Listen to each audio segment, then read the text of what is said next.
Life on Earth. Impossible as we know it without radiation from the sun and gases in the atmosphere.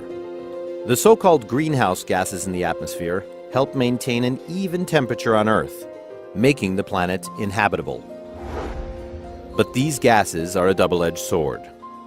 Today, there is a growing concern that increased concentration of greenhouse gases in the atmosphere may cause global warming, with irreversible environmental changes as the possible outcome. At present, about 80% of the world's energy consumption comes from fossil fuels. When fossil fuels are burned, carbon reacts with oxygen and becomes the greenhouse gas carbon dioxide. Increased fossil fuel use is thus followed by an increase in man-made CO2 emissions.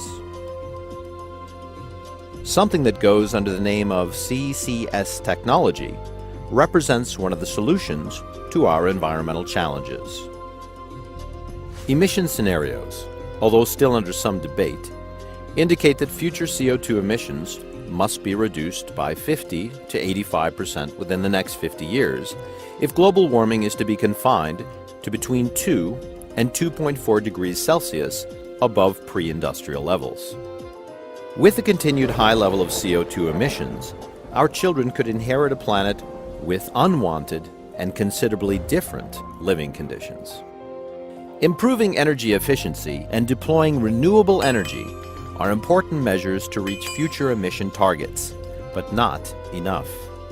In order to meet future growth in energy demand, a consequence of population growth and increased living standards, the world will still need fossil fuels for decades. But emissions must then be reduced. One of the most promising technologies, enabling up to 90% reduction of CO2 from large stationary sources, is CO2 capture and storage, or CCS.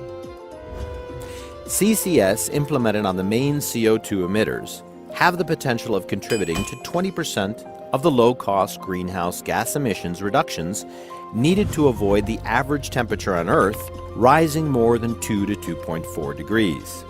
Simply put, CCS is a collective term for different technologies employed to capture CO2 from large fossil-fueled power plants and industries, and to transport and store this captured CO2 in underground geological formations.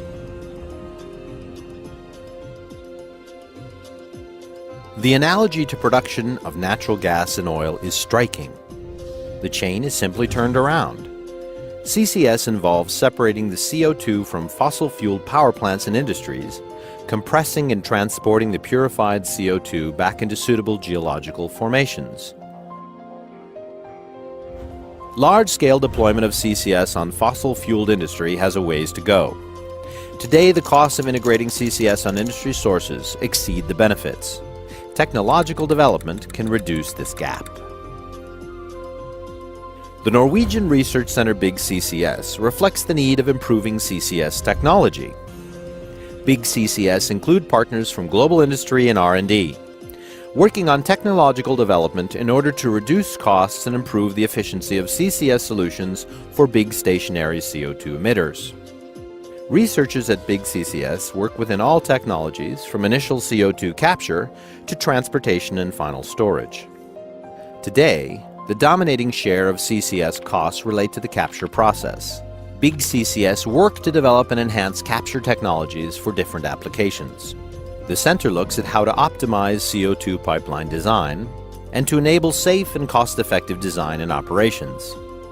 In addition, BIGCCS develop methods to qualify safe and persistent geological formations for long-term underground storage of CO2, while monitoring methods are developed to ensure successful injection and desired long-term behavior of the storage site. In total, BIGCCS seek to find the optimal components in different CCS chains, either by capturing CO2 emission from an offshore oil platform or an onshore coal or gas-fired power plant. CCS will induce a cost to society, the cost of enabling low-emission use of fossil fuels. The world as we know it will continue to be strongly dependent on fossil fuels in decades to come. With expenses in mind, estimates show a 70% increase in costs if we are to reach emission targets without making use of CCS. The cost of doing nothing may be what future generations will be forced to pay for centuries. The timing of CCS is critical. The International Energy Agency, IEA, considers the next decade to be a make-or-break period for CCS. Action must be taken before it's too late. Big CCS represent industry and knowledge institutions with a great potential of developing energy solutions for the future.